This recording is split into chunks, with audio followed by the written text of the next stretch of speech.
जय जगन्नाथ सांग मैंने शुभरात्रि। आशा करुच्ची आज आपण दिन सबू बहुत भलसे कटी थो। आज सकाळे आपण मानक एत सारा भल पाइबा बहुत बढ़िया लगिला। एमती समस्ते समस्त हाथ धरी आगू चलतु। आज रातिर धर्मपत्नी फुलकोबी छतु चिल्ली करुचंदी। आसतु सांग मैंने मो ब्लॉग को जीवा और पूरा वीडियो देखा।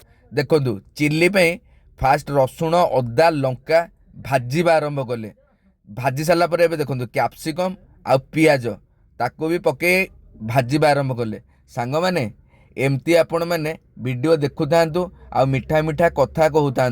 बहुत भल लगुच कारण आपण मानक भल पाइबा मते बहुत भल लगे।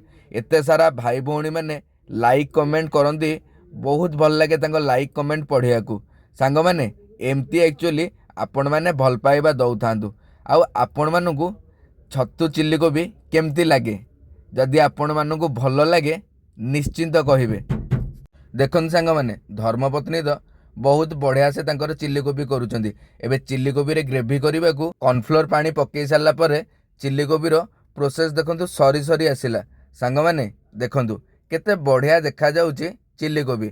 एबे गरम मसला पकेइले आ गरम मसला पकेइबा परे परे एबे धनिया पत्र पकेइले।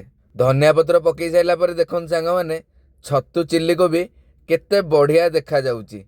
एइटा होची आज रातिर खाइबा। घरे खाइबा कथा जेमती भल लागिबो सेमती करिकी खाइबा। सांग मैंने जदि आपण मानू मो वीडियो भल लगी थाए निश्चिंत आपण मैंने कहिबे केमती लागिला।